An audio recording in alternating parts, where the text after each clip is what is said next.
So when we talk about, okay, so next when we talk about chromosomal disorder over here, generally number of chromosomes जो है वो change हो जाते हैं, तो उसे हम क्रोमोसोमल डिसऑर्डर कह सकते हैं बेटा। जब डिसजंक्शन नहीं हो पाता है, तब उस समय पे हमें एन्यूप्लॉइडी वाला कंडीशन देखने मिलता है। What are these terminologies? जब एक टर्म होता है जिसे हम कहते हैं euploidy, which is the normal set of chromosomes that you observe. एक होता है aneuploidy, which is the abnormal set of chromosome. ठीक है, और एक होता है पॉलीप्लॉइडी। एन्यूप्लॉइडी क्या होता है? प्लस और minus 1 2 3 chromosomes. And polyploidy is where the entire set of chromosome is extra. जब पूरा एक क्रोमोसोम का सेट ही एक्स्ट्रा होता है तो उसको हम कह देंगे पॉलीप्लॉइडी। ठीक है, तो तीन प्रकार के अबनॉर्मलिटी होने के चांसेस है। एक पहले एन्यूप्लॉइडी, डिसजंक्शन ना होने की वजह से। एक पॉलीप्लॉइडी, बिकॉज साइटोकाइनेसिस नहीं हो रहा है। कैरियोकाइनेसिस हो चुका है लेकिन साइटोकाइनेसिस नहीं हो रहा है, जो जनरली प्लांट्स में दिखाई देता है। और एक होता है क्रोमोसोमल अबेरेशन। क्रोमोसोमल अबेरेशन यानी कि क्रोमोसोम्स जो होते हैं उसके कुछ ना कुछ टिप्स टूट गया रहेगा, या एक आर्म टूट गया रहेगा, या एक आर्म एक्स्ट्रा होगा, या फिर थोड़ा एक एक्स्ट्रा जीन्स उसके अंदर चला गया रहेगा।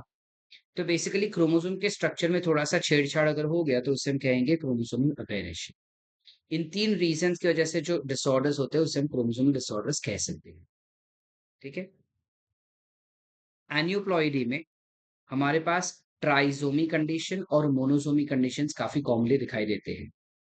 ठीक है, now when we talk about trisomy and monosomy conditions, trisomy condition is where हमारे पास यहाँ पे नॉर्मल सेट ऑफ क्रोमोसोम से एक क्रोमोसोम एक्स्ट्रा हो जाता है। तो जब हमारा एक 21st क्रोमोसोम एक्स्ट्रा रहेगा तो इसको हम डाउन सिंड्रोम कहते हैं। अगर हमारे पास एक सेक्स क्रोमोसोम ज्यादा हो गया, यानी एक एक्स क्रोमोसोम ज्यादा हो गया, या एक वाई क्रोमोसोम एक्स्ट्रा दिखा रहा है, तो इसको हम कह देंगे क्लाइनफेल्टर सिंड्रोम। अगर 18th क्रोमोसोम एक्स्ट्रा हुआ तो इसको एडवर्ड सिंड्रोम कहेंगे। अगर 13th क्रोमोसोम एक्स्ट्रा हुआ तो उससे पटाउस सिंड्रोम कहते हैं। यहाँ पे ये गलत दिया गया है, it's called as Patau's syndrome. ठीक है, whereas these two are not present in our syllabus, ये दोनों हमारे सिलेबस में नहीं है तो हमें नहीं देखना। वहीं पे अगर हम मोनोसोमी कंडीशन के बारे में बात करें, तो हमारे पास नॉर्मल सेट ऑफ क्रोमोसोम्स है, यानी 46 क्रोमोसोम्स में एक क्रोमोसोम कम, यानी 45 क्रोमोसोम कम। तो जब एक सेक्स क्रोमोसोम कम हो जाता है, यानी सिर्फ एक एक्स क्रोमोसोम ही रहेगा, तो उसे टर्नर सिंड्रोम कहते हैं। एक होता है क्राइडो चैट सिंड्रोम, जहाँ पे फिफ्थ क्रोमोसोम जो होता है वो पार्शियली डिलीट होता है। उसका जो शॉर्ट आर्म होता है, वो शॉर्ट आर्म जो है वो डिलीट हो जाता है, और इस वजह से उसको हम कहते हैं cri du chat syndrome. Cri du sorry, down syndrome जो हमारे सिलेबस में है, ये एग्जैक्टली क्या होता है? तो डाउन सिंड्रोम को हम मंगोलिज्म भी कहते हैं, जिसको डिस्कवर किया गया था bye sir Langdon down in 1866। यहाँ पे नॉन डिसजंक्शन के कारणवश 21st क्रोमोसोम जो है वो 2 की जगह पे 3 कॉपी में हो जाता है। यानी कि अगर सपोज मम्मा के पास इस प्रकार से क्रोमोसोम है, 21st क्रोमोसोम है मम्मा के पास कुछ ऐसा, पापा के पास कुछ ऐसा, बराबर। जब गैमीट बनता है, तब इसके अंदर एक ही क्रोमोसोम, एक गैमीट के अंदर एक ही क्रोमोसोम होने चाहिए, बट एक के जगह पे गलती से 2 हो जाते हैं। जिस वजह से जब गैमेट फ्यूज होता है, तो पेयर के जगह पे हमें उसके ट्रिप्लॉइड्स मिल जाते हैं।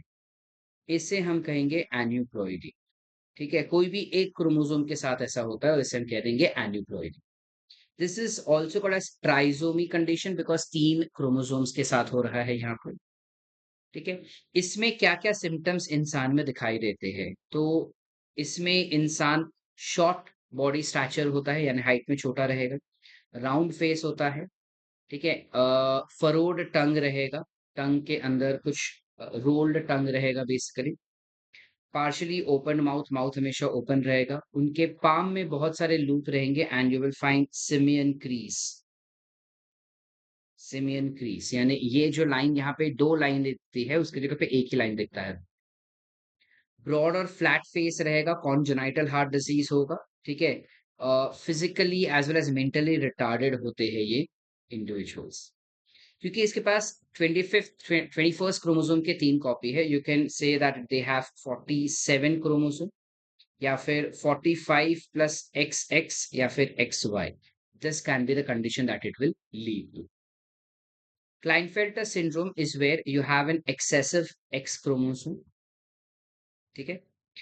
Now, since here the individual is having Y chromosome present, तो Y क्रोमोसोम होने की वजह से इंडिविजुअल जो है वो फिजिकली मेल या फिर मैस्कुलिन रहेगा, लेकिन हार्मोनल इम्बैलेंस की वजह से ओवरऑल मैस्कुलिन डेवलपमेंट होने के बावजूद it will show some feminine characteristics like gynaecomastia, which is nothing but development of breasts.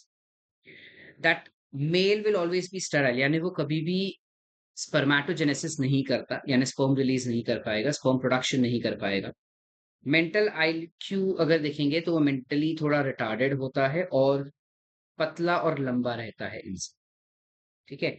यहाँ पे हम इसको कह देंगे ट्राइजोमी अगेन, और ये कंडीशन क्यों हो रहा है? Because of non disjunction,